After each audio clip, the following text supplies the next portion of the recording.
የሰውነት ክብደት ለመቀነስ ወይንም ፋት ሉዝ ለማድረግ ካሎሪክ ዴፊሲት ውስጥ መሆን አለባችሁ የሚለውን በተደጋጋሚ ሰምታችሁት ይሆናል። ስለዚህ እንዴት ነው ይሄ ነገር ካልኩሌት የሚደረገው? ካሎሪክ ዴፊሲት ካልኩሌት የሚደረግበትን መንገድ ቀላል፣ ሁሉም ሰው በቀላሉ አንደርስታንድ አድርጎት ራሱ ካልኩሌት የሚያደርግበትን መንገድ አሳያችኋለሁ። ከዛ በፊት ድንገት ካሎሪክ ዴፊሲት ሞከራችሁ እንኳን ለውጣችሁ ከቆመ ካሎሪክ ዴፊሲታችሁ ያልሰራበትን ምክንያት አብረን ያለን። አብዛኛው ሰው ስብን ስለመቀነስ ሲያስብ ሶስት ነገሮችን ነው የሚያስበው። የመጀመሪያው ክሊን መመገብ ነው፣ ፋቶችን አስወግዶ ቅባት ያላቸው ምግቦች በመተው ክሊን ለመመገብ ያስባል። ሁለተኛው ደግሞ ካርቦሃይድሬቶችን ከአመጋገብ ውስጥ ሙሉ ሙሉ ማስወጣት ወይንም መቀነስ። ሶስተኛው ደግሞ አብዝቶ ስፖርት መስራት። እነዚህ ሶስት ነገሮች ፋት ሎዝን ወይንም ስብን ሙሉ ለሙሉ ለማጥፋት እንደ ጋራንቲ መሆን አይችሉም። ፋት ሎዝ እንደምታደርጉ እርግጠኛ መሆን የምትችሉት በአንድ ነገር ብቻ ነው፣ እሱም ካሎሪክ ዴፊሲት ነው። ስለዚህ አሁን ምንድነው ሰዎች የሚሳሳቱት? ካሎሪክ ዴፊሲታቸውን አንዴ ገስ ያደረጉና ወይንም አንዴ ካልኩሌት ያደረጉና ያንን የሚመጣላቸውን ቁጥር እንደ አኩሬት ወስደው ሁሌ እሱን በዛ መንገድ ትሪት ያደርጉታል። ስለዚህ ሁሌ የምታገኙት ካሎሪክ ዴፊሲት ወይንም ሜንቴናንስ ካሎሪ ሊሆን ይችላል የሚመጣላችሁ ቁጥር ኤስቲሜት ነው፣ ግምት ነው። ስለዚህ ያ ስታርቲንግ ፖይንት ነው የሚሆነው ማለት ነው። ስለዚህ በዚህ መሰረት ወደ መጀመሪያው ስቴፕ እንሄዳለን።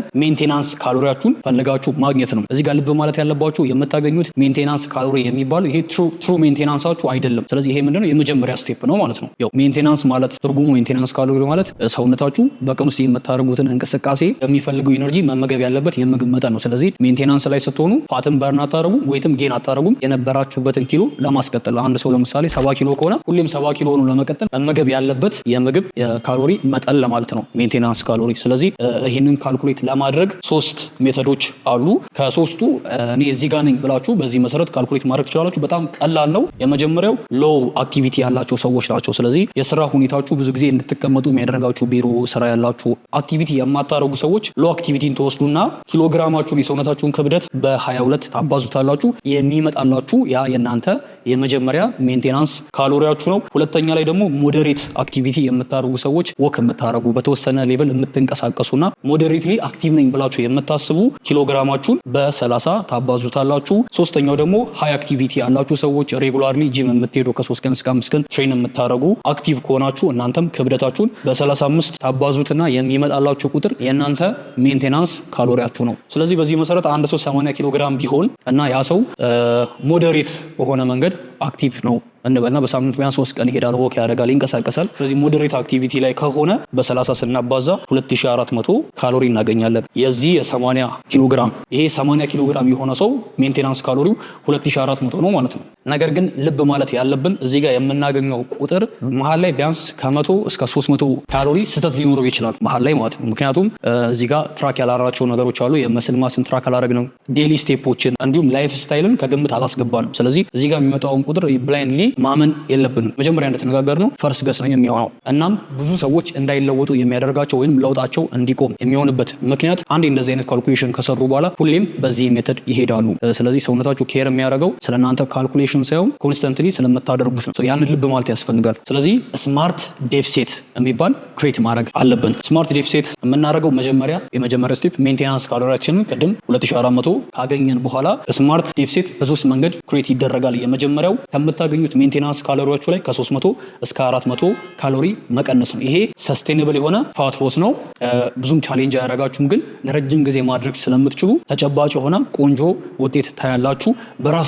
ራሳችሁን ጋይድ የምታደርጉ ከሆነ እና ብዙም የስራ ጫና ካለባችሁ ረሃብ መቋቋም የማትችሉ ከሆነ እና ዳይት ላይ የምትቸገሩ ከሆነ የሚመከረው የመጀመሪያው ከ300 እስከ 400 ሰስቴኔብል የሆነውን የፋት ሎስ ፕሮግራም መከተል ነው። ሁለተኛው ላይ ከሰስቴኔብል ፋት ሎስ ትንሽ ፈጠን ይላል። ፋስተር ወይም ፈጠን ያለ ስብ መቀነስ እንድትችሉ የሚረዳችሁ ከ400 እስከ 600 ካሎሪ መቀነስ ነው። መጨረሻና ብዙ ጊዜ አሰልጣኞች እንዲህ በልምድ የሚያሰሩ አሰልጣኞች የሚከተሉት ነው ከ700 ፕላስ ካሎሪ ከሜንቴናንሶቹ ላይ መቀነስ ነው። ይሄ በጣም አግሬሲቭ ነው፣ ቶሎ የሆነ ውጤት አለው እና በጣም ሪስኪ ነው። ምንድነው ሰዎች ክላይንቶችን ለማስደሰት ወይንም ቶሎ ውጤት እንዲያዩ ሰዎችን ማስራብ ነው እና በጣም አግሬሲቭ የሚሆንበት ምክንያት ከ700 ካሎሪ በላይ ከሜንቴናንሶቹ ላይ ሲቀንሱ ስትሪንግዛችሁ ይቀንሳል። ስትሪንግዛችሁ ቀነሰ ማለት ጂም ላይ በትክክል ትሬን ማድረግ አትችሉም፣ ምስል ቢውል ማድረግ አትችሉም። ስለዚህ ሜታቦሊዝማችሁ ክራሽ ያደርጋል። በ3 ወር ውስጥ 15 ኪሎም 20 ኪሎም ብትቀንሱ ከዛ ወደ ኖርማል ላይፋችሁ ስትመለሱ መልሳችሁ ትወፍራላችሁ ማለት ነው። ስለዚህ አዋጭ አይደለም። በጣም ቴክኒካል ነገሮች ያስፈልጋል። የኮች ጋይድ ይፈልጋል፣ ወይም ኤክስፒሪየንስ ሊኖራችሁ ይፈልጋል እንደዚህ አይነት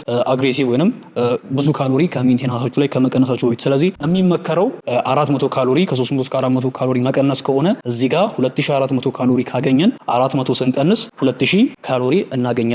ይሄ ስማርት ዴፊሲት ተብሎ ይጠራል። ስለዚህ ውጤታችን እንዲቀጥል ማድረግ ያለብን ትራኪንግ ነው፣ መመዝገብ ግዴታ ነው። የምታደርጉት ከመጸዳጃ ቤት እንደተመለሳችሁ በባዶ ሆድ ቁርስ ከመመገባችሁ በፊት ኪሎአችሁን መመዘን አለባችሁ። ሁሌም ራሳችሁን በየቀኑ ተመዝኑና ለ7 ቀን ከመዘናችሁ በኋላ ለ7 ታካፍሉታላችሁ። ያ ዊክሊ አቬሬጅ ይባላል። ስለዚህ ሁሌም ክብደታችሁ አንዳንድ ያው ለምሳሌ የሆነ ቀን 70 ኪሎ ትሆናላችሁ፣ ሁለተኛው ቀን 72፣ 71፣ አንዳንዴ 69 ፍላክቹዌት ያደርጋል አይደለ ኪሎ። ስለዚህ የዕለት ኪሎ አይደለም የሚመዘገበው፣ የየዕለቱን ተመዘገቡና ዊክሊ አቬሬጅ የሚባል ኪሎ ግራማችሁ በሱ ነው ለውጣችሁን ሁሌም የምታውቁት። ሰው ዊክሊ አቬሬጅ ያስፈልጋችኋል። ሌላው ሶስተኛው የምትመዘግቡት ጂም ውስጥ ያላችሁ ጥንካሬ ነው። ይሄም ዴፍሴታችሁ እየሰራ እንዳልሆነ የምታውቁባቸው 3 መንገዶች ናቸው። ስለዚህ ከ14 ቀን በኋላ ወይም ከ2 ሳምንት በኋላ ምንም አይነት ፋት ሉዝ የማታረጉ ከሆነ ኪሎአችሁ የማይቀንስ ከሆነ ቅድም ዴፍሴት ብለን ያገኘነው 2000 ካሎሪ አለ።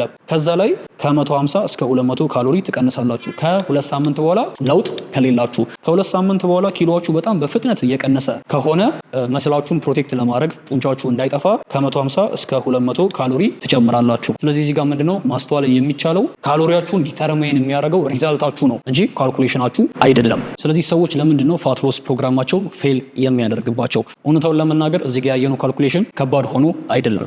ፌል የሚያደርጉት ለውጣቸውን ስለማይመዘግቡ፣ ከአንድ ፕላን ወደ ሌላ ፕላን በፍጥነት ስለሚቀያየሩ፣ እንዲሁም ቁጥር ላይ የተመሰረተ ውሳኔ ሳይሆን ፊሊንግ ላይ የተመሰረተ ውሳኔ ስለሚወስኑ።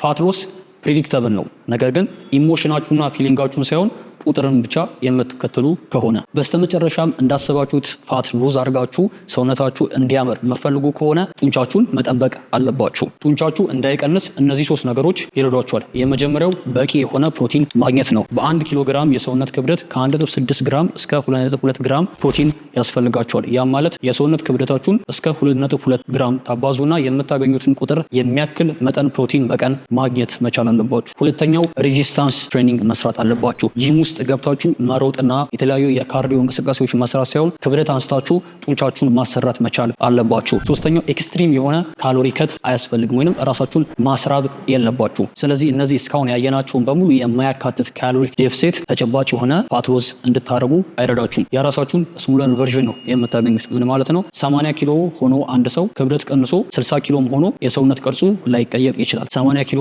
ሆኖ ወፍራም ከነበረ 60 ኪሎም ሆኖ ወፍራም ሊሆን ይችላል። ስለዚህ አጠቃላይ የሰውነት ቅርጻችሁ ወይንም ቦዲ ኮምፖዚሽን የሚለው መስተካከል ስላለው እነዚህ እስካሁን ያየናቸውን ካሎሪክ ዴፊሲቶች ውስጥ ማካተት መቻል አለባችሁ። ፋት ሎስ እጅግ በጣም ቀላል ነው፣ ነገር ግን ትንሽ ቻሌንጅ ያደርጋችኋል። መበርታት አለባችሁ። አይ ሆፕ ይህን ቪዲዮ እንደወደዳችሁት ቪዲዮ ከተመቻችሁ ላይክ በማድረግ ሰብስክራይብ በማድረግ እንዲሁም ደግሞ ቻናሌን ሰብስክራይብ አድርጋችሁ ሰፖርት ለምታደርጉ ከልብ አመሰግናለሁ። 40,000 ሰብስክራይበር ገብቻለሁ። ከልብ ነው የማመሰግነው። የኔን ኦንላይን ኮቺንግ ጆይን ማድረግ የምትፈልጉ የተለያየ ዓለም ክፍል ያላችሁ እዚህ ስክሪን ላይ እንደምታዩት ራሳችሁን ትራንስፎርም ማድረግ ትችላላችሁ። ከ3 ወር እስከ 8 ወር የተለያየ የፓኬጅ አማራጭ አላችሁ። በዋትስአፕ ኢሜይል፣ እንዲሁም ቴሌግራም አድራሻዎች ገብታችሁ ኦንላይን ኮቺንግ የሚል መልእክት ካስቀመጣችሁልኝ ፎርም ልኬላችሁ ሬጂስተር ማድረግ ትችላላችሁ። እንዲሁም ይሄን ቪዲዮ ሰፖርት የሚያደርጉን ኤሌፋንት ኒውትሪሽኖች ኦሪጂናል የአውሮፓና የአሜሪካ ሰፕሊመንቶች ያቀርቡላችኋል። ደውሉላቸው። በቀጣይ ቪዲዮ እስክንገናኝ ድረስ ባባይ።